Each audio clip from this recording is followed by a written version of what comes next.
जंगल के पास एक छोटे से गांव में मोहन नाम का 11 साल का लड़का रहता था। उसके कोई दोस्त नहीं थे। गांव के बच्चे उसके पुराने कपड़ों का मजाक उड़ाते थे और उसके साथ नहीं खेलते थे। मोहन रोज बरगद के पेड़ के नीचे अकेला बैठकर दूसरों को खेलते देखता और उदास हो। मोहन अपनी विधवा माँ के साथ एक छोटी मिट्टी के घर में रहता था। उसकी माँ खेतों में मेहनत करके घर चलाती थी। रात को माँ कहती, बेटा कभी खुद को अकेला मत समझना, भगवान अच्छे दिल वालों के साथ हमेशा रहते हैं। मोहन मुस्कुरा देता, लेकिन उसका दिल खाली रहता।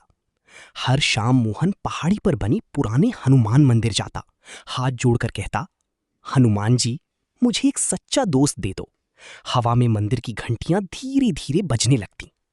अगली सुबह जब मोहन पेड़ के नीचे उदास बैठा था, तभी एक छोटा शरारती बंदर पेड़ से कूदकर उसके सामने आ गया। वो बंदर मोहन की उदास शक्ल की नकल करने लगा। मोहन कई दिनों बाद हंस पड़ा। मोहन ने अपनी सूखी रोटी बंदर को दी। बंदर खुशी से खाने लगा और उसके पास बैठ गया। मोहन ने उसका नाम रखा बज्जू। उस दिन से बज्जू हर जगह मोहन के साथ रहने लगा। दोनों खेतों में दौड़ते, पेड़ों पर चढ़ते और लुका छिपी खेलते। बज्जू बहुत तेज और समझदार था। जब भी मोहन गिरता, बज्जू तुरंत उसे उठा देता। गांव के बच्चों ने देखा कि मोहन अब खुश रहने लगा है। वे जलने लगे। एक लड़का बोला, अब इस अकेले लड़की का दोस्त सिर्फ एक बंदर है। उन्होंने बज्जू पर पत्थर बज्जू तक पहुंचते उससे पहले ही वो हवा में उछला और सारे पत्थर पकड़ लिए। फिर उन्हें धीरे से जमीन पर रख दिया। सब बच्चे हैरान रह गए।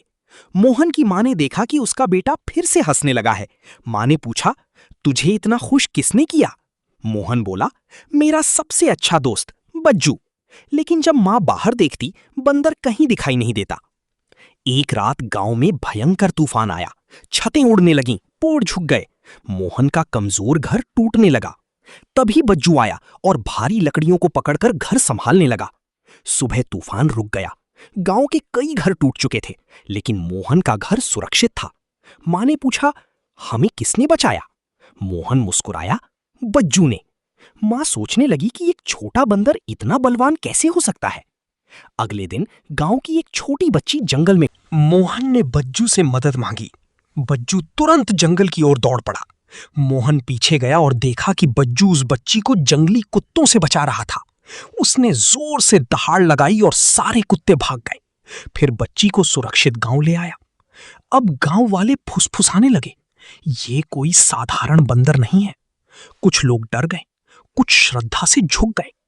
कुछ दिनों बाद मोहन को तेज बुखार हो गया। उसकी मां रोने लगी क्योंकि दवा के पैसे नहीं थे।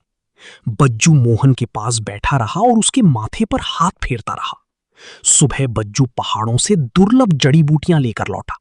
गांव के वैद्य ने दवा बनाकर कहा, ये जड़ी बूटियां वहां उगती हैं जहां इंसान नहीं पहुंच सकता। कुछ ही समय में मोहन ठीक हो गया। मोहन ने बज्जू को गले लगाया और कहा, तुम सिर्फ मेरे दोस्त नहीं हो, तुम कौन हो? बज्जू मुस्कुराया और मोहन के गले में पड़े हनुमान लॉकेट को छू लिया। शाम को बज्जू मोहन को पहाड़ी वाले मंदिर ले गया। मंदिर के दीपक अपने आप जल उठे। घंटियां बिना हवा के बजने लगी। बज्जू मूर्ति के पास गया और उसके शरीर से सुनहरी रोशनी निकलने लगी। बज्जू ने अपना दिव्य रूप धारण किया। सामने स्वयं हनुमान जी खड़े थे। मोहन आंसुओं के साथ उनके चरणों में गिर पड़ा। सीख: जिसका मन सच्चा और दिल पवित्र होता है, उसके साथ भगवान हमेशा रहते हैं।